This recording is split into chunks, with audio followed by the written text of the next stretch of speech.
हाय, आपके साथ मैं हूँ Surbhi Sharma. India TV YouTube channel subscribe करिए, बेल आइकन दबाएं।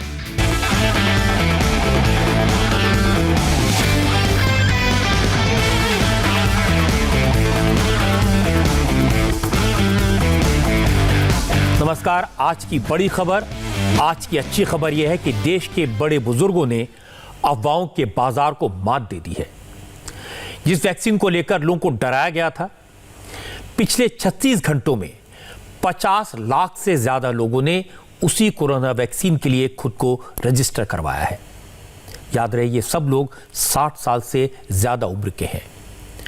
2 लाख से ज्यादा लोगों को उसी वैक्सीन की पहली डोज लग चुकी है, जिसको लेकर अफवाहें फैलाई गई थी।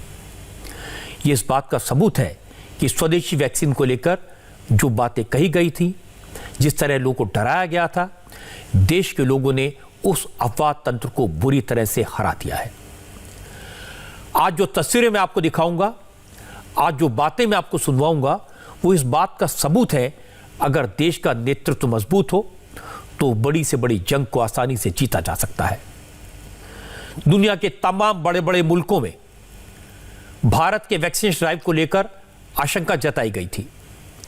यह दावा किया जा रहा था कि पहले तो 132 करोड़ लोगों तक वैक्सीन पहुंचाना, फिर 132 करोड़ लोगों को वैक्सीनेट करना संभव ही नहीं है।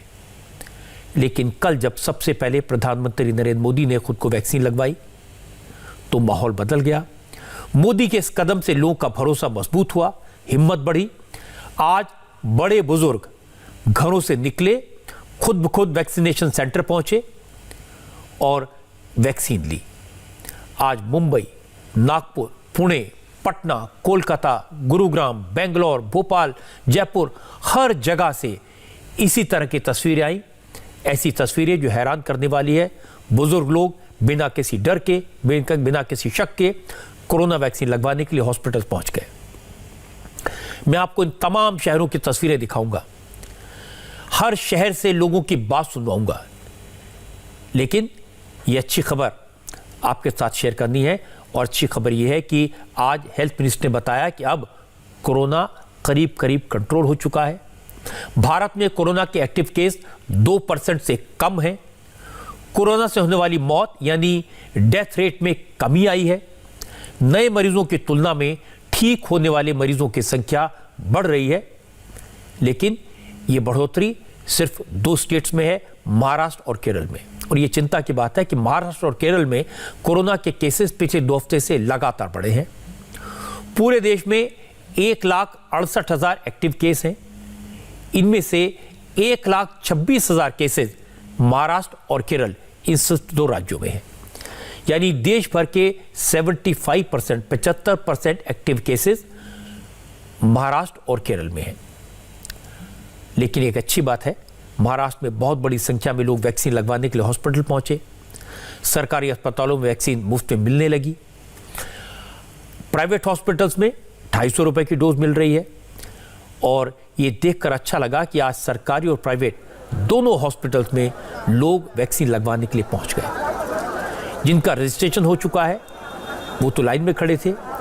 उनके साथ कई ऐसे लोग थे जो ऑन द स्पॉट टीका लगवाने के लिए भी हॉस्पिटल और कोविड वैक्सीनेशन सेंटर्स के बाहर इकट्ठा हो गए थे। हालांकि कल जब वैक्सीनेशन स्टार्ट हुआ था तो इन सेंटर्स पर ज़्यादा लोग नहीं दिखे थे, लेकिन अचानक आज नंबर्स में इजाफा हुआ। मुंबई में बीएमसी ने कई जगह कोरोना वैक्सीनेशन के लिए डेडिकेटेड सेंटर्स बनाए हैं। ये तस्वीरें बांद्रा कुर्ला कॉम्प्लेक्स की हैं जो आप देख रहे हैं। सुबह से ही बड़ी संख्या में बुजुर्ग लोग वैक्सीनेशन के लिए पहुंचे। क्योंकि इंतजाम बहुत अच्छे नहीं थे, लोगों को मुश्किल भी हुई। इंतजाम करने वालों को यह अंदाज़ा नहीं था कि इतनी बड़ी संख्या में लोग आएंगे। कर्मचारियों को भी दिक्कतों का सामना करना पड़ा। लोगों में वैक्सीनेशन के प्रति ज़बरदस्त उत्साह दिखाई दिया। हर कोई रजिस्ट्रेशन करवाना चाह रहा था और इस चक्कर में सर्वर पर लोड ज़्यादा हो गया और सर्वर डाउन हो गया, सिस्टम बैठ गया। अब भीड़ बढ़ी, हंगामा हुआ। हमारे संवाददाता संदीप चौधरी और राजेश कुमार सुबह से ही इन कोरोना सेंटर्स पर मौजूद थे। संदीप चौधरी ने बताया कि वक्त के साथ लोगों की लाइन बहुत लंबी हो गई। हालात कंट्रोल करने के लिए पुलिस को बार बार अनाउंसमेंट करना पड़ा। लोग काफ़ी तादाद में सुबह से ही आज यहाँ पर पहुँच गए और इसी के चलते यहाँ एक तरह से भीड़ इकट्ठा हो गई। लोगों को कई दिनों से अपील की जा रही थी, आज अचानक से इतनी तादाद में लोग आएंगे ये यहाँ के व्यवस्थापन को नहीं पता था। अचानक से इतनी तादाद में लोग आ गए और यहाँ भीड़ इकट्ठा हो गई। हर कोई वैक्सीनेशन सेंटर के भीतर जाना चाहता है ताकि वैक्सीन ली जा सके। कई देर से लोग खड़े हैं, लोग आ गए। नहीं, अचानक से नहीं, उनका सिस्टम ही डाउन है, ऐसा बोल रहे हैं। तो अचानक से लोग नहीं, रजिस्टर्ड हमारा है तो भी नहीं लेते ना अंदर। तो अभी क्या है पता नहीं, हम तो बैठे हैं आराम से। 2 घंटा हो गए। रजिस्टर किया हुआ है लेकिन कुछ समझ में नहीं आता किधर जाना है, कैसे जाना है, सब ये हो गया इधर। हाँ, लेना है लेकिन एक भीड़ कितना है कैसे समझ में नहीं आ रहा। अभी इतना सारा वैक्सीन लेके इधर बैठे हैं मगर ऑर्गेनाइजेशन कुछ भी नहीं है, ताकि वॉलंटियर्स भी नहीं है कि जिसके साथ हम बात करके पूछे कि कौन सी लाइन में खड़ा रहने का है, किधर जाने का है, कितना टाइम लगेगा। हमारा तो बात ठीक है मगर जो 90 इयर्स ओल्ड के हैं, 80 इयर्स ओल्ड के हैं, जो खड़े भी नहीं रह सकते हैं, वो धूप में कैसे खड़े रहेंगे। जो चुनिंदा लोग हैं यहाँ मौजूद, उन्हें ही अंदर लिया जा रहा है। तो इस तरह की सिचुएशन यहाँ पर आज सुबह से ही हो रही है क्योंकि काफ़ी ज़्यादा तादाद में क्राउड यहाँ पर इकट्ठा हो गया था वैक्सीनेशन के लिए। पीछे की तरफ से पुलिस अपील कर रही है कि गेट के पास इस तरह की भीड़ ना करे। अब आप समझ सकते हैं कि मुंबई में, महाराष्ट्र में कोरोना पर आज तक कंट्रोल क्यों नहीं हो पाया। आज भी वैक्सीन लगवाने के लिए बुजुर्ग गए, बूढ़े लोग गए, 80 साल के, 90 साल के लोग, लेकिन इंतजाम इतने खराब थे। उन्होंने रजिस्ट्रेशन करवाया था लेकिन ये पता नहीं था कहाँ जाना है, कैसे वैक्सीन लगेगी। ये दुख की बात है। कोरोना के प्रति लोगों में जागरूकता है, वैक्सीन के प्रति लोगों में जोश है, लेकिन ये भीड़ महाराष्ट्र की सरकार के लिए अशुभ संकेत है। ये नहीं होना चाहिए था। कोरोना के वक्त में सोशल डिस्टेंसिंग जरूरी है और जो लोग वैक्सीन लगवाने पहुंचे हैं वो या तो बुजुर्ग है या कोमॉर्बिड है, उन्हें इन्फेक्शन के चांसेस ज़्यादा हैं, इसीलिए वैक्सीन के लिए उनको प्राथमिकता दी गई थी। ऐसे लोगों के लिए ज़्यादा सावधानी बरतने की ज़रूरत थी, लेकिन इसमें मुंबई में पूरी तरह से सरकार फेल हुई। आज जो लोग बांद्रा कुर्ला कॉम्प्लेक्स ग्राउंड आए, उनका कहना था कि वैक्सीन को लेकर कोई कंफ्यूजन नहीं है, वैक्सीन तो लगवानी है, लेकिन इंतज़ाम बेहतर होते, बुजुर्गों को धूप में खड़ा ना होना पड़ता तो अच्छा रहता। कुछ लोगों ने कहा वो सिर्फ इस बात का इंतजार कर रहे थे कि प्रधानमंत्री मोदी वैक्सीन लगवाएं तो वो भी कोरोना की वैक्सीन लगवा लेंगे। मोदी ने कल वैक्सीन लगवा ली, सब लोगों ने टीवी पर देखा, इसलिए आज वो भी पहुंच गए। रजिस्ट्रेशन का OTP नहीं आ रहा है ऐप में, तो वॉक इन चालू किया था। वो जिन्होंने रजिस्टर किया है उनको भी AC लाइन में खड़ा रहना है। आप देख रहे हैं इतने सारे लोग हैं, कोई जन 7 बजे से आके बैठा है और लाइन एक जो बनानी थी वो लाइन सही तरह से बनाई नहीं है और सोशल डिस्टेंसिंग आप देख रहे हैं बिल्कुल है नहीं। जिन लोगों को ये प्रोटेक्टेड सिटीजन्स हैं, जिन्होंने हमको 1 साल से हम लोग ने उनको प्रोटेक्ट करके रखा है, वो लोग सब अभी एक्सपोज है। We are waiting here since the past 1 hour. Wheelchair भी नहीं मिला। जो व्हीलचेयर के लिए मैं मांग रही बोलते हैं व्हीलचेयर नहीं है। Please help explain to them what. मेरा तो रजिस्ट्रेशन है ऑलरेडी, ऐप में किया है, टाइम दिया है, सब कुछ। तो व्हीलचेयर चाहिए, ये देखिए। और इधर अलग लाइन भी नहीं करते हैं, at least keep a separate line. What is this? I don't know when are we going to get organized. I don't have anything else to say. Social distancing का रखना चाहिए ना। हम घर में किसी को टच नहीं करते हैं और यहाँ तो देखो स्टार्ट हो जाएगा ना। और अभी आगे कितना नंबर है वो भी नहीं पता चलता। हमारा नंबर कब आए, कितना घंटे के बाद। मोदी जी का वेट कर रहे थे कि मोदी जी लेंगे तब सब लोग लेंगे, इसलिए सब लोग आए थे। कल बिल्कुल रश नहीं था। कल बिल्कुल रश नहीं था इधर, आज बहुत ज्यादा रश हो गया है। लेके चले गए, आज रजिस्ट्रेशन बहुत जरूरी है, तो वो कॉल करेंगे तब आएंगे। इतना बैडली ऑर्गेनाइज्ड है, एक मंथ पहले रजिस्ट्रेशन करना चाहिए था। इतना नर्सिंग होम है, इतना पैथ लैब है, उनको देना चाहिए था। ये क्या, ये सब सीनियर सिटीजन है, इनको कुछ हुआ तो who will be responsible? Has the government tried going on the portal and trying to register and trying to get a slot? We're a city of 22 million people. System or nothing has been explained here, so people are confused. And from yesterday, people have suddenly realized that they should come and stand in queue. इन लोगों की परेशानी बिल्कुल जायज़ है, गुस्सा बिल्कुल सही है। साल भर से इन लोगों ने अपने आप को बचा कर रखा, किसी से मिले नहीं, मास्क लगाए रखा, अपनी सेहत का ख्याल रखा, और अब जब वैक्सीनेशन की बारी आई तो फिर इन्हें लाइन में खड़े होना पड़ रहा है और सोशल डिस्टेंसिंग नहीं हो पा रही। लोग एक दूसरे को टच कर रहे हैं, एक दूसरे के बिल्कुल करीब आ गए हैं। ये हालत होनी नहीं चाहिए थी। और इसी तरह की सिचुएशन मुंबई के नेस्को सेंटर में भी दिखाई दी। यहां भी बीएमसी ने कोरोना का वैक्सीनेशन सेंटर बनाया। लोगों के रजिस्ट्रेशन से लेकर उनके वैक्सीनेशन तक का सारा प्रोसेस यहीं हो रहा है।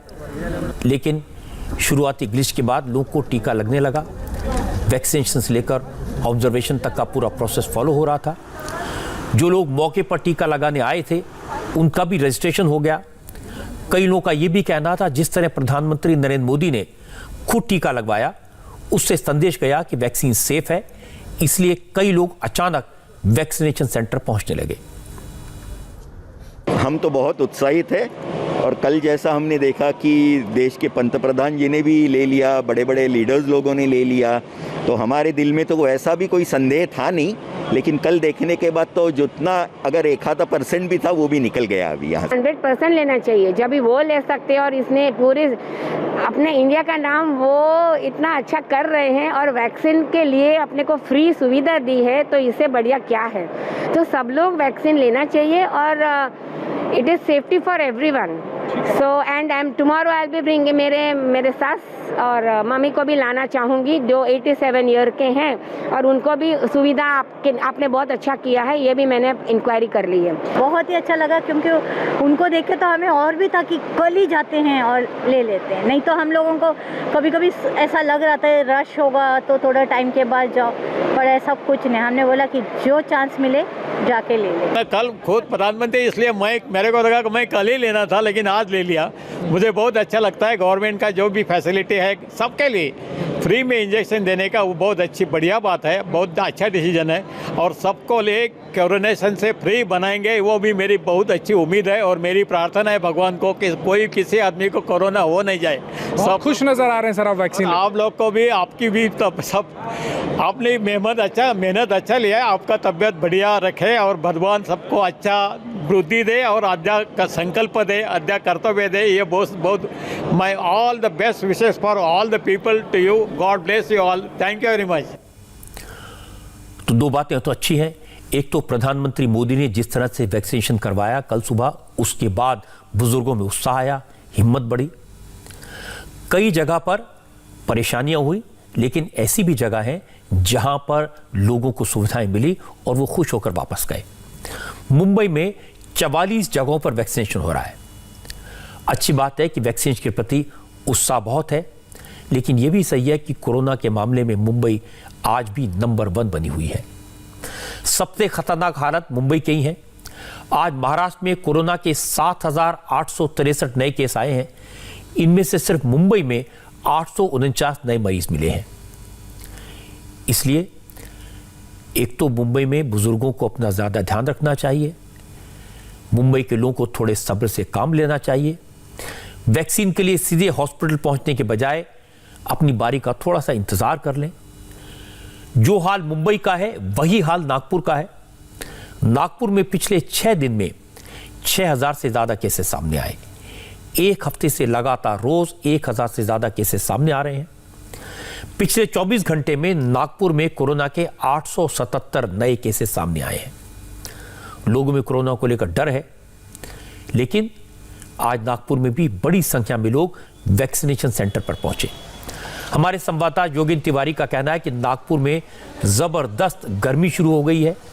टेम्परेचर 39 डिग्री तक पहुंच गया है, लेकिन इतनी गर्मी के बावजूद हॉस्पिटल के बाहर कई लोग अपनी बारी का इंतज़ार करते रहे।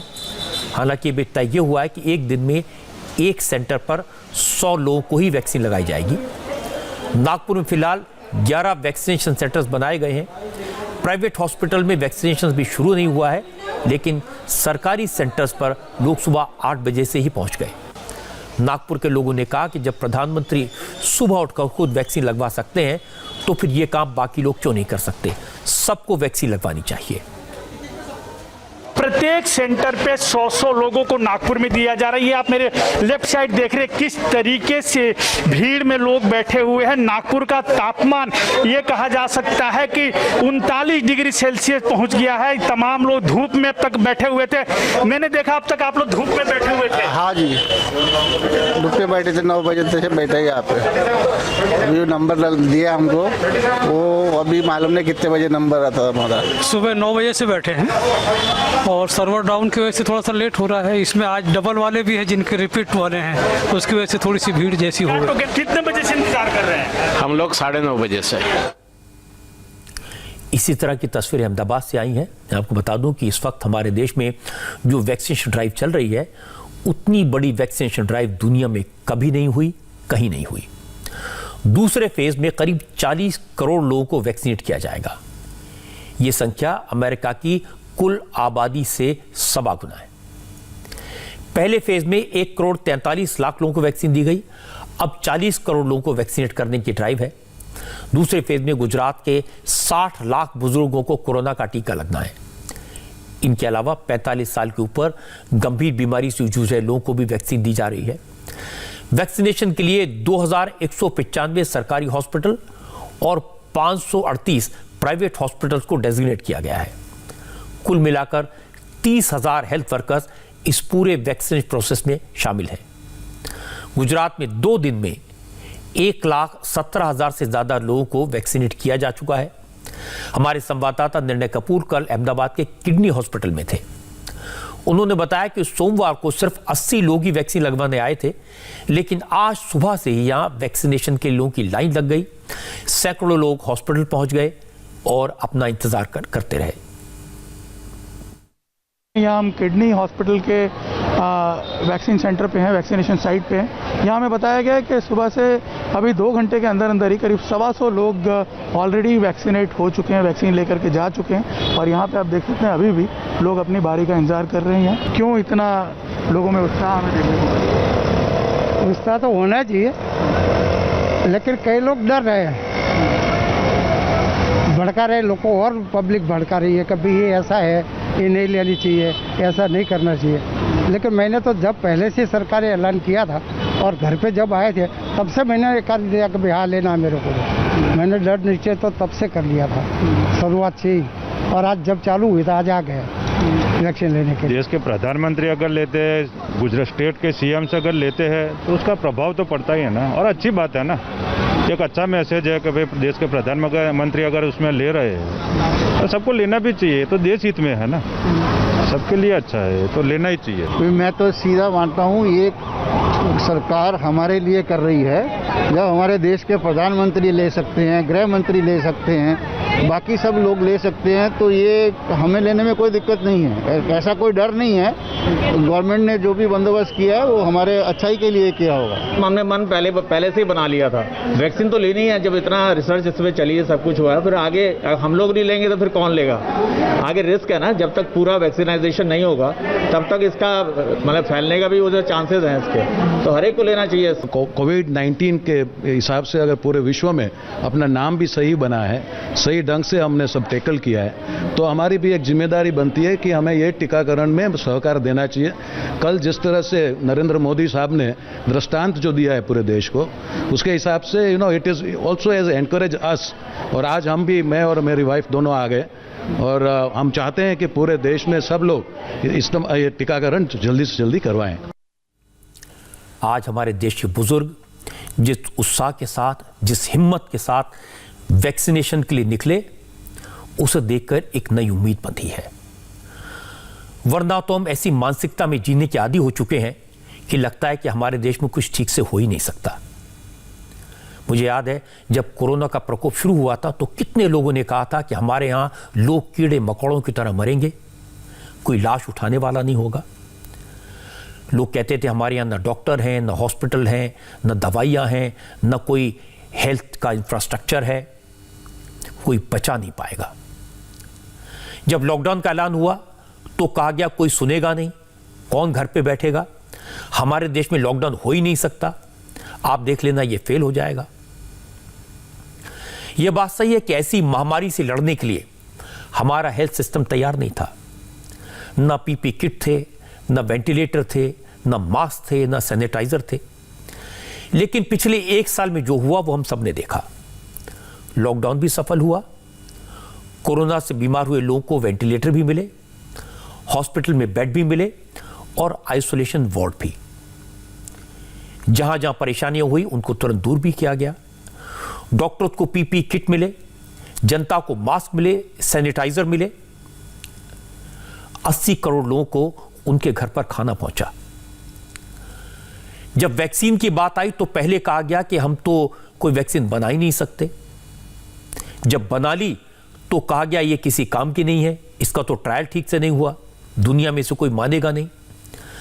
जब दुनिया ने मान्यता दी, दूसरे मुल्कों ने हमसे वैक्सीन मांगी, WHO ने माना, तो निराशावादी कहने लगे इतने बड़े देश में वैक्सीन पहुंच ही नहीं सकती। लेकिन यह धारणा भी गलत साबित हुई। आज हर जगह लोगों को वैक्सीन उपलब्ध है, वैक्सीन साइंटिफिक है, सेफ है, वैक्सीन को प्रॉपर्ली स्टोर करने के पूरे इंतजाम किए गए हैं। वैक्सीन लगाने के लिए ट्रेंड हो चुके हेल्थ वर्कर्स भी जगह जगह मौजूद हैं और आपने देखा लोग वैक्सीन लगवा रहे हैं। यह अपने आप में बड़ी उपलब्धि है। अब जो लोग भारत की क्षमता को लेकर विलाप करते थे, जिन्हें न जनता पर विश्वास था, न प्रधानमंत्री पर विश्वास था, उन्हें एक बार सोचना चाहिए। दुनिया के दूसरे देशों के मुकाबले हमने कोरोना पर बेहतर तरीके से काबू पाया, वैक्सीन बनाई, अपने लोगों तक पहुंचाई और दुनिया के कई मुल्कों को इसकी सप्लाई की। जो बात आज पूरी दुनिया मान रही है, उसे सिर्फ इसलिए न माने कि क्रेडिट मोदी को चला जाएगा। इस सोच को बदलने की जरूरत है। जनता की मानसिकता बदल रही है, नेताओं की सोच बदलने की जरूरत है। पश्चिम बंगाल की चुनावी सियासत को आज योगी आदित्यनाथ ने एक नया रंग दे दिया। बंगाल में वोट के लिए पोलराइजेशन का खेल तो पहले से ही चल रहा है। बीजेपी और तृणमूल कांग्रेस के बीच हिंदू वोट को लेकर रस्साकशी चल रही है। दूसरी तरफ मुस्लिम वोटों को लेकर कांग्रेस में आपसी कलह शुरू हो गई है। तो पहले बात करते हैं योगी आदित्यनाथ की, बीजेपी की। आज उत्तर प्रदेश के मुख्यमंत्री ने मालदा में पब्लिक मीटिंग की। मालदा मुस्लिम बहुल इलाका है, ज्यादातर मुस्लिम यहां पर रहते हैं। एक जमाने में कांग्रेस का गढ़ हुआ करता था। अब यहां ममता बनर्जी की पार्टी की स्थिति काफी मजबूत है। लेकिन आज मालदा में योगी आदित्यनाथ ने हुंकार भरी, कहा दीदी के दिन पूरे हो गए। अब बंगाल को दीदी से मुक्ति मिलने वाली है, दीदी के सत्ता अब जाने वाली है। सिर्फ 1 महीने का वक्त है। योगी आदित्यनाथ ने आज वो सारे मुद्दे उठाए जो हिंदू वोटर्स को अपील करते हैं। उन्होंने जय श्री राम के नारे लगवाए, ममता के गुस्से की बात की, अयोध्या में राम मंदिर निर्माण का जिक्र किया, बंगाल में गौ तस्करी का मुद्दा उठाया, सियासी हिंसा की बात की, दुर्गा पूजा पर पाबंदी लगाने का मामला उठाया। योगी ने कहा पहले यूपी में भी यह सब होता था, यूपी में भी राम भक्तों पर गोलियां चलवाने वालों का राज था, यूपी में भी तुष्टीकरण हो रहा था, लेकिन प्रभु राम की कृपा से सब ठीक हो गया। राम भक्तों पर गोलियां चलाने वाले अब अपने अस्तित्व के लिए लड़ रहे हैं और यही बंगाल में भी होने वाला है। योगी ने कहा जो रामद्रोही है उनका बंगाल में कोई काम नहीं। बंगाल में आज जय श्री राम के नारे लगाने को भी प्रतिबंधित करने का कार्य किया जाता है और हमले करवाए जाते हैं। लेकिन मैं बंगाल की सरकार से कहना चाहता हूं, मैं ममता दीदी जी से अनुरोध करना चाहता हूं, एक सरकार कभी उत्तर प्रदेश में थी जो अयोध्या में राम भक्तों पर गोली चलाती थी। उस सरकार का और आपने देखा है क्या हो गया है। और अब अब बारी बंगाल में टीएमसी की सरकार की है। याद रखना, भारत की जनता राम के बगैर कोई काम नहीं करती है। जब आपस में मिलती है तो राम राम कहती है। घर में कोई काम होता है तो राम नाम का जप करती है, और जब किसी परिजन की अंतिम यात्रा भी निकालती है तो फिर राम नाम सत्य है के साथ ही उस यात्रा को भी आगे बढ़ाने का कार्य करती है। राम के बगैर भारत का कोई काम ही नहीं, और जो रामद्रोही हैं उनके अभी भारत में कोई काम नहीं, बंगाल में कोई काम नहीं। ये संकल्प हम सबको लेकर के चलना है। देश के ज्यादातर राज्यों में गौहत्या पर पाबंदी है, लेकिन पश्चिम बंगाल में गौहत्या पर रोक नहीं है। बंगाल से बड़े पैमाने पर गायों की तस्करी करने वाले बांग्लादेश के लोग उसे कत्लखानों में पहुंचा देते हैं। योगी ने इसे मुद्दा बनाया, कहा कि यूपी में उनकी सरकार बनने के बाद 24 घंटे के अंदर गैर कानूनी स्लॉटर हाउस बंद हो गए। बीजेपी की सरकार बंगाल में आएगी तो यहां भी यही किया जाएगा। गौ हत्या को रोकने के लिए भी बड़ा कार्यक्रम हम लोग प्रारंभ करने जा रहे हैं। उत्तर प्रदेश के अंदर कोई गौ हत्या नहीं कर सकता। हमारी सरकार 2017 में आई थी, और 2017 में आते ही उत्तर प्रदेश के अंदर गौ तस्करी और इलीगल स्लॉटर हाउसेज एक झटके में बंद हो गए। 24 घंटे के अंदर बंद हुए थे। आप भारतीय जनता पार्टी की सरकार को लेकर के तो आइए, 24 घंटे के अंदर सभी इलीगल स्लॉटर हाउसेज बंद हो जाएंगे, और 24 घंटे के अंदर ये तस्करी भी बंद हो जाएगी। गौ तस्करों को पता लग जाएगा कि गौ तस्करी, इलीगल स्लॉटरिंग और किसी भी प्रकार की अराजकता और अव्यवस्था का क्या दुष्परिणाम होगा। गौ तस्करों को प्रश्रय दिया जाता है, उनके समर्थन में सत्ता के यहां पर वक्तव्य आते हैं। ये मुझे आश्चर्य होता है इन सब बातों को लेकर के। ये भारत की आस्था के साथ खिलवाड़ है, और भारत अपनी आस्था के साथ कभी खिलवाड़ बर्दाश्त नहीं कर सकता है। असल में गौहत्या का मामला भी मुस्लिम वोट से जुड़ा है। ममता ने मुस्लिम वोट बैंक को ध्यान में रखकर गौहत्या पर पाबंदी नहीं लगाई। अब बीजेपी हिंदुओं को ममता के सारे फैसले याद करवा रही है। जय श्री राम और गौहत्या के बाद योगी ने दुर्गा विसर्जन पर जो पाबंदी लगाई गई थी उसकी याद दिलाई। जिस बंगाल ने आदि शक्ति मां भगवती दुर्गा के अनुष्ठान का श्री गणेश करके पूरे देश के अंदर शक्ति का एक नया संचार किया था, आज उस बंगाल के अंदर दुर्गा पूजा पे प्रतिबंध लगाया जाता है। ईद में जबरदस्ती गौ हत्याएं प्रारंभ कराई जाती हैं। उत्तर प्रदेश के अंदर 4 वर्षों में कोई दंगा नहीं हुआ। किसी पर्व और त्योहार को कोई मनाने से रोक नहीं सकता। कोई भी यात्रा वहां पर आज प्रतिबंधित नहीं है। बंगाल में तो न्यायपालिका को यहाँ की सरकार से कहना पड़ता है कि अगर उत्तर प्रदेश में दुर्गा पूजा का आयोजन हो सकता तो बंगाल में क्यों नहीं हो सकता है। आपको याद होगा जब दुर्गा पूजा का समय और ईद का समय एक से एक ही साथ पड़ा था, या मुहर्रम का समय एक साथ पड़ा था, तो यहाँ की सरकार ने मुहर्रम की जुलूस को तो अनुमति दी, लेकिन दुर्गा पूजा के पंडालों में प्रतिबंध लगा दिया था। उत्तर प्रदेश में जब बात आई, उत्तर प्रदेश में हम लोगों ने कहा कि नहीं भाई, दुर्गा पूजा का जो समय होगा उस समय पूजा ही होगी, और उस समय पूजा में कोई व्यवधान हम नहीं पड़ने देंगे। और एक भी जगह पूजा के पंडाल नहीं रोके गए थे, लेकिन बंगाल के अंदर बैन किए जाते हैं। योगी आदित्यनाथ ने सीएए और एनआरसी का इशू भी उठाया।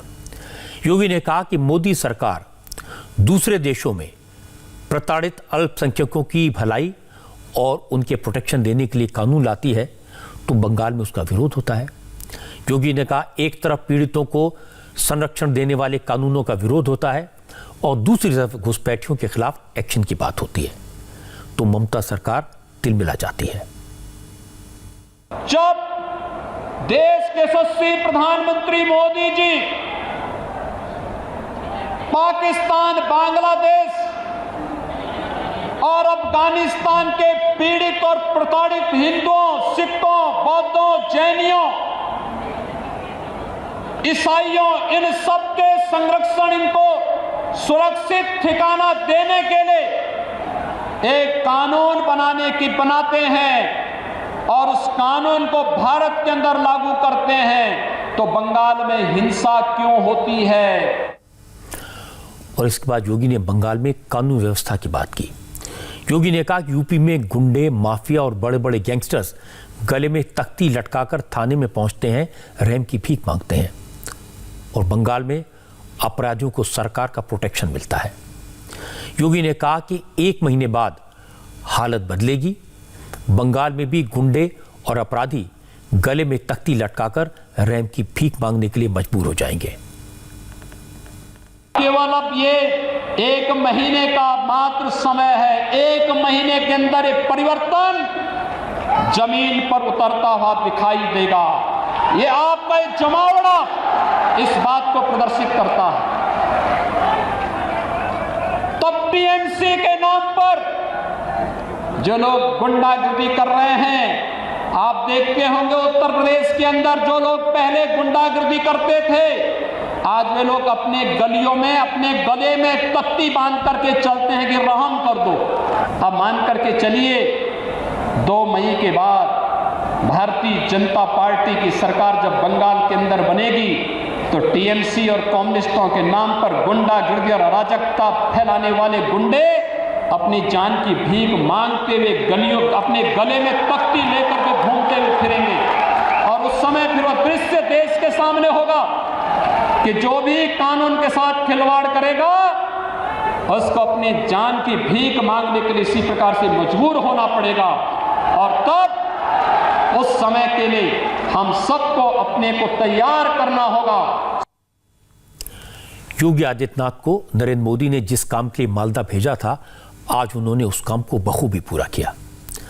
बंगाल की धरती पर जय श्री राम का नारा लगाने वालों को रोकने वालों को चुनौती दी, लव जिहाद का जिक्र किया, गौहत्या का सवाल उठाया, मुहर्रम की परमिशन और दुर्गा पूजा पर रोक की बात याद दिला दी, बंगाल में अराजकता और आतंकवाद की बात की। यह तो योगी का हमला था। अब उन्होंने जनता से वादा क्या किया, यह भी एक बार देख लीजिए। योगी ने कहा कि बंगाल में बीजेपी की सरकार बनी तो जय श्री राम का नारा खुलेआम लगेगा, लव जिहाद पर रोक लगेगी, गैर कानूनी स्लॉटर हाउस बंद होंगे, दुर्गा पूजा धूमधाम से होगी, घुसपैठियों के खिलाफ एक्शन होगा और अपराधियों को गले में तख्ती लगाकर रहम की भीख मांगनी पड़ेगी। योगी आदित्यनाथ ने ये सारे काम उत्तर प्रदेश में करके दिखाए हैं, इसीलिए उनका कैंपेन काफी इफेक्टिव है, उनकी बात में काफी दम है और ये जितना ममता बनर्जी के लिए सिरदर्द बनेगा, उससे कहीं ज्यादा कांग्रेस और लेफ्ट के अलायंस को परेशान करेगा। बंगाल में कांग्रेस के बड़े नेता अधीर रंजन चौधरी ने लेफ्ट और फुरफुरा शरीफ के पीरजादा अब्बास सिद्दीकी के साथ मिलकर मुस्लिम वोटों के बंटवारे को रोकने की कोशिश की है, लेकिन सिर मुड़ाते ही ओले पड़े। एक तरफ पीरजादा अहमद अब्बास सिद्दीकी ने हाथ छटक दिया और दूसरी तरफ कांग्रेस के बड़े नेताओं ने भी सेक्युलरिज्म के मुद्दे पर सवाल खड़े किए। आनंद शर्मा कांग्रेस पार्टी के पुराने नेता हैं, उन्होंने साफ साफ कह दिया कि पीरजादा की पार्टी आईएसएफ के साथ अलायंस कांग्रेस की विचारधारा के खिलाफ है, ये सेक्युलरिज्म के सिद्धांत के खिलाफ है। आनंद शर्मा ने अलायंस को लेकर अधीर रंजन चौधरी से सफाई मांगी थी, लेकिन अधीर रंजन चौधरी ने जवाब में इल्जाम लगाया कि आनंद शर्मा बीजेपी को खुश करने के लिए ऐसी बातें कह रहे हैं। हैरानी की बात यह कि कांग्रेस के दूसरे नेताओं ने भी अधीर रंजन चौधरी को सपोर्ट किया। हालांकि पार्टी के भीतर से हो रहे हमलों के बाद भी आनंद शर्मा के रुख में कोई बदलाव नहीं आया, वो अपने स्टैंड पर कायम है। आनंद शर्मा ने कहा उन्होंने पीरजादा अब्बास सिद्दीकी के कई विवादित कमेंट देखे थे, इसलिए उन्होंने कांग्रेस की भलाई के लिए अपनी बात कही थी। अब जिसको जो कहना है कहे, जो सोचना है सोचे। कई विवादित भाषण और बयान मैंने देखे हैं। मैंने संगठन के हित में बात कही है, क्योंकि कांग्रेस एक राष्ट्रीय संगठन है, धर्मनिरपेक्ष और प्रगतिशील संगठन है, जिसकी समावेशी सोच है। उसको उसी परिप्रेक्ष्य में लिया जाना चाहिए। हो सकता है इस पर अलग मत हो, वो हर प्रजातांत्रिक संगठन के अंदर होता है। देखिए, ऐसी सोच भी दुर्भाग्यपूर्ण है। हमारा जीवन कांग्रेस के प्रति समर्पित रहा है और कांग्रेस की विचारधारा को हमने हमेशा आगे बढ़ाया। आनंद शर्मा की बात तो ठीक है। अगर कांग्रेस सेकुलरिज्म का झंडा उठाती है, बीजेपी को कम्युनल कहती है, तो फिर मुसलमानों के वोट के लिए पीरजादा अब्बास सिद्दीकी के साथ अलायंस सेकुलर कैसे हो सकता है? आज जब यही सवाल कांग्रेस के प्रवक्ता अभिषेक मनु सिंघवी से पूछा गया, तो सिंघवी ने कहा कांग्रेस ने आईएसएफ के साथ कोई अलायंस नहीं किया है, कांग्रेस का अलायंस तो लेफ्ट के साथ है। 92 सीट्स पे एक सहमति लाए थे कांग्रेस के हिस्से की, कांग्रेस के लिए, कांग्रेस जिस पे लड़ेगी। दूसरा, जो हमने एक गठबंधन बनाया है उसमें अगर कुछ सीट्स दी गई हैं जिसको आप आईएसएफ कहते हैं, तो वो 100% सीपीएम के हिस्से से आई हैं। सबसे प्रमुख उद्देश्य है कि बीजेपी जैसी जो एक विशेष रूप की गुंडा राजनीति का प्रयोग करती है और जो बार बार अपने आप को सबसे चमकता हुआ धर्मनिरपेक्ष एक सिंबल कहलाती है और दूसरों को सांप्रदायिक कहती है, जो अपने आप में एक मजाकिया वाक्य है, उसके विरुद्ध खड़े होने के लिए ये बनाया गया था। कांग्रेस की प्रॉब्लम यह है कि मुसलमानों के वोट भी लेना चाहती है, लेकिन सिर्फ मुसलमानों के साथ खड़े होना नहीं दिखना चाहती। केरल में भी यही हाल है, पश्चिम बंगाल में भी ये रुख है। आईएसएफ का अलायंस लेफ्ट से है, लेकिन लेफ्ट का अलायंस कांग्रेस के साथ है, तो कांग्रेस ये तो नहीं कह सकती आईएसएफ के साथ उसका अलायंस नहीं है। जब आनंद शर्मा ऐसी बात कहते हैं, सेकुलरिज्म की बात करते हैं, तो उनका विरोध इसलिए होता है क्योंकि उन्हें राहुल गांधी के खिलाफ खड़े होने वाले G23 का लीडर माना जाता है। तो कांग्रेस का आपसी झगड़ा पश्चिम बंगाल में लगातार दिखाई दे रहा है और कांग्रेस को काफी नुकसान करेगा। आज जम्मू से कुछ हैरान करने वाली तस्वीरें आई। कांग्रेस पार्टी के कार्यकर्ताओं ने अपनी ही पार्टी के सीनियर लीडर गुलाम नबी आजाद का पुतला जलाया। गुलाम नबी आजाद से पार्टी के नेताओं की नाराजगी इसलिए है क्योंकि आजाद साहब ने 2 दिन पहले कश्मीर में एक कार्यक्रम के दौरान प्रधानमंत्री नरेंद्र मोदी के काम करने के तरीके की और उनकी पर्सनैलिटी की तारीफ की थी। इसके बाद गुलाम नबी आजाद के खिलाफ नारेबाजी का सिलसिला शुरू हुआ और आज तो जम्मू में कांग्रेस के कार्यकर्ताओं ने गुलाम नबी आजाद के खिलाफ प्रदर्शन किया, आजाद साहब के पुतले जलाए। जम्मू में गुलाम नबी के खिलाफ प्रदर्शन के बाद जम्मू कश्मीर कांग्रेस के अध्यक्ष गुलाम अहमद मीर, जम्मू कश्मीर कांग्रेस की इंचार्ज रजनी पाटिल, इन दोनों ने राहुल गांधी से मुलाकात की और इस मीटिंग के बाद गुलाम अहमद मीर ने कहा कि गुलाम नबी आजाद ने जिस तरह का कार्यक्रम जम्मू में किया और जो बातें कही वो ठीक नहीं है। अगर मोदी साहब के जो अमल हैं उससे अगर कोई त्रस्त है, कोई तकलीफ में है, वो जम्मू कश्मीर के अवाम है, तो उन्हीं के जख्मों को आप वहीं पर खरोज रहे हैं कि उनको तारीफ करते हुए। इतने बड़े सीनियर लोग जिनको कांग्रेस ने अपने तरीके से बहुत कुछ दिया हो, जब पार्टी को इस वक्त देने की ज़रूरत है, उस वक्त वो डिफरेंट लैंग्वेज करके और डिफरेंट इश्यूज ऐसे चुनाव के टाइम पर उठाएंगे तो कुदरती बात है। तो वो तो इस तरह के सीनियर लीडर्स को शायद शोभा नहीं देता था, ना उनको करना चाहिए था ऐसे मौके पर। अगर उनके सबके दिल में दर्द है कांग्रेस मजबूत होनी चाहिए, तो उसके लिए तो जमीन पर उन जगहों पर उतरो जहां चुनाव हो रहा है, वहां कांग्रेस की मजबूती करो। गुलाम नबी आजाद के खिलाफ प्रोटेस्ट पर बीजेपी ने तीखा रिएक्शन दिया। संबित पात्रा ने कहा कांग्रेस में एक ही परिवार की बात सुननी पड़ती है, एक ही परिवार की बात करनी पड़ती है।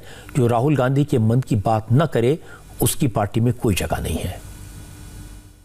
उनकी खुद की पार्टी जिसके साथ इतने वर्षों तक वो खड़े रहे, आज उनकी पार्टी उनको अलग कर रही है, उनके खिलाफ सड़कों पर प्रदर्शन हो रहा है। इसका कारण एक ही है और इसका कारण है the politics of intolerance with in the Congress party. Congress party में सहिष्णुता नहीं है। कांग्रेस पार्टी एक असहिष्णु पार्टी के रूप में उभरी है और मोदी जी के प्रति कांग्रेस के जो 4 नेता हैं परिवार के, उनके मन में जो नफरत है, मोदी जी को नफरत करते करते ये देश के खिलाफ भी बोल जाएंगे। मोदी जी को नफरत करते करते ये इस आलम पे पहुंच गए हैं, इस हालत में पहुंच गए हैं कि अगर उनके नेता भी मोदी जी के अच्छे कामों को सराह देंगे तो ये अपने ही नेताओं के खिलाफ सड़कों पर उतर जाएंगे। तो एक ही एजेंडा है कांग्रेस पार्टी का, hate Modi, that is all. Modi ji से नफरत करो और कोई एजेंडा कांग्रेस पार्टी का नहीं है।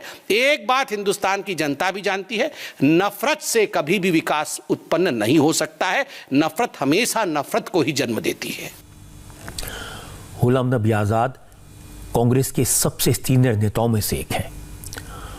उन्होंने पार्टी को खड़ा करने में जिंदगी लगाई, खून पसीना बहाया। इंदिरा गांधी, राजीव गांधी, नरसिम्हा राव, मनमोहन सिंह, ये सब जब प्राइम मिनिस्टर थे, इन सब सरकारों में गुलाम नबी आजाद को मंत्री बनाया गया था। उन्होंने सबके साथ काम किया। जम्मू कश्मीर से लेकर तमिलनाडु, महाराष्ट्र, आंध्र प्रदेश, उत्तर प्रदेश में पार्टी को मजबूत किया। इन राज्यों में जो चुनाव हुए तो उन्होंने बड़ी भूमिका अदा की। इसलिए मुझे लगता है कि गुलाम नबी आजाद के खिलाफ कांग्रेस के नेता और कार्यकर्ता प्रोटेस्ट करें, उनका पुतला जलाएं, इससे ज्यादा दुखद कोई और बात नहीं हो सकती। इसका मतलब तो साफ है, जो राहुल गांधी की बात न सुने उसकी कांग्रेस में कोई जगह नहीं है। जो राहुल गांधी के साथ न खड़ा हो उसे मोदी के साथ बताया जाएगा। यह रवैया ठीक नहीं है। और इस तरह के रवैये से कांग्रेस का हाल क्या हो रहा है, इसका प्रमाण गुजरात में आज मिला। पंचायत चुनाव में कांग्रेस पूरी तरह साफ हो गई।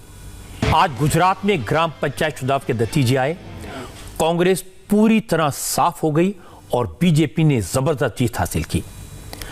जहां पर मुस्लिम डोमिनेटेड इलाके हैं, वहां पर कुछ जगह हैरान किया, असदुद्दीन ओवैसी के पार्टी ने, उन्होंने कई सीटें जीती। गुजरात के 31 जिला पंचायतों के लिए चुनाव हुए थे, सभी जगह बीजेपी जीत गई। इसी तरह 81 नगर पंचायतों में से 75 बीजेपी ने जीती हैं, कांग्रेस को सिर्फ 2 सीटें मिली हैं। 231 तालुका पंचायतों में से 198 पर बीजेपी को जीत हासिल हुई है, कांग्रेस को सिर्फ 30 सीटें मिल पाई। बीजेपी की जीत पर प्रधानमंत्री नरेंद्र मोदी ने ट्वीट किया, गुजरात की जनता को धन्यवाद दिया। मोदी ने कहा कि गुजरात की जनता ने बीजेपी के विकास के कामों पर मोहर लगाई है और बीजेपी आगे भी इसी तरह लोगों की सेवा करती रहेगी। गुजरात के मुख्यमंत्री विजय रूपाणी ने भी कहा कि गुजरात में मोदी ने अपनी मेहनत से जो विकास किया था, उसी का नतीजा है कि राज्य की जनता अब भी बीजेपी को जबरदस्त समर्थन दे रही है। आज ग्रामीण इलाकों में जिला पंचायत, तहसील पंचायत और छोटी मोटी नगर पालिका 80 से ज्यादा उनके नतीजे आ गए हैं। पहले कॉरपोरेशन के नतीजे सबके सामने आ गए, कांग्रेस का संपूर्ण सफाया उसमें हुआ। ऐसा ही नतीजा इस बार पंचायतों में भी आ गया है। बहुत सारी म्यूनिसिपालिटी में तो एक दो सीटें कांग्रेस को बची है, पूरा सफाया हुआ है। गुजरात नरेंद्र मोदी जी ने जिस तरीके से परिश्रम किया था, पार्टी को बड़ी बनाई, सींची, और मुख्यमंत्री के नाते जिस तरीके से उन्होंने गुजरात की जनता की सेवा की थी और आज देश की सेवा कर रहे हैं, तो इतना बड़ा नेतृत्व गुजरात की जनता आज भी नरेंद्र मोदी जी के समर्थन में है, साथ में है, उनके प्रति प्रेम और विश्वास भी है। नगर निगम चुनाव के दौरान गुजरात में जिस तरह सूरत जिले में कांग्रेस को एक भी सीट नहीं मिली थी, आज के नतीजों के बाद वलसाड़ जिला भी इसी तरह से पूरी तरह कांग्रेस मुक्त हो गया। वलसाड़ में पार्लियामेंट की सीट बीजेपी के पास है, 5 असेंबली सीटों पर बीजेपी का कब्जा है और अब वलसाड़ जिला पंचायत, 6 तालुका पंचायत और 6 नगर निगम पंचायतों में बीजेपी जीती है। ग्रामीण इलाकों के इलेक्शन में बुरी हार के बाद गुजरात कांग्रेस के अध्यक्ष अमित चावड़ा और गुजरात विधानसभा में विपक्ष के नेता परेश धनानी ने नेता विपक्ष के पद से इस्तीफा दे दिया और कांग्रेस हाईकमान ने इसे मंजूर भी कर लिया। 2015 में 31 जिला पंचायतों में से 24 पर कांग्रेस जीती थी, जबकि बीजेपी को महज 7 में जीत हासिल हुई थी। लेकिन इस बार बीजेपी 7 से बढ़कर 31 हो गई और कांग्रेस 24 से 0 पर आ गई। इसी से आपको अंदाजा लगेगा बीजेपी की जीत कितनी बड़ी है। 2015 में 231 तालुका पंचायतों में कांग्रेस 140 पर जीती थी। इस बार कांग्रेस 140 से घटकर 30 पर आ गई और बीजेपी 91 से बढ़कर 198 तक पहुंच गई। ये आंकड़े बताते हैं कांग्रेस गुजरात में कितनी तेजी से जनाधार खो रही है और बीजेपी कितनी तेजी से शहरों में और ग्रामीण इलाकों में दोनों जगह अपनी पैठ बनाती जा रही है। कुछ लोग इसे नए कृषि कानून जोड़कर देख रहे थे। उन्हें लगता था कि कृषि कानून का विरोध होगा, गांव में बीजेपी को वोट नहीं मिलेंगे, लेकिन उल्टा हुआ है। इसका एक मतलब यह लगाया जा सकता है कि कृषि कानूनों को, नरेंद्र मोदी की नीतियों को आज भी गुजरात की जनता उतना ही सपोर्ट करती है जितना तब करती थी जब वो मुख्यमंत्री थे। ओवैसी की पार्टी ने बड़ा उलटफेर किया। ओवैसी ने इस बार मोडासा और गोधरा पर फोकस किया था। दोनों जगह उनकी पार्टी को शानदार कामयाबी मिली। मोडासा की 12 में से 9 सीटों पर ओवैसी की पार्टी जीती है, जबकि गोधरा में एमआईएम ने 8 सीटों पर अपने उम्मीदवार उतारे थे और 7 पर उसे जीत हासिल हुई। यानी ओवैसी की पार्टी की जीत का स्ट्राइक रेट 90% से ज्यादा रहा। ओवैसी ने सबसे ज्यादा ताकत मोडासा और गोधरा में लगाई थी। ये दोनों जगह ऐसी हैं जहां पर मुस्लिम वोटरों की तादाद ज्यादा है, वो निर्णायक है और मुस्लिम वोटर्स ने ओवैसी को निराश नहीं किया।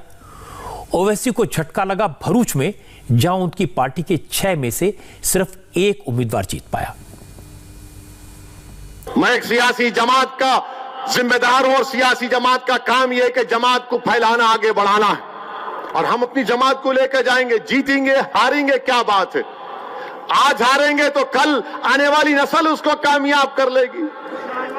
आज अगर नहीं जीते तो कल कामयाब होंगे, अगर आज जीते तो और कामयाबी बढ़ते जाएंगी।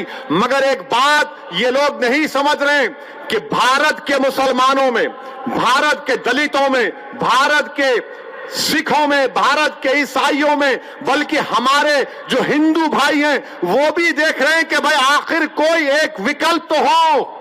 और क्या कहते, नहीं इन्हू कम्युनल है, सेकुलर नहीं है। अरे तुम्हारे अल्फाज मेरी जूती पर, तुम मुझे कम्युनल बोलो, जिंदगी भर बोलो, मुझे कोई फर्क नहीं पड़ता।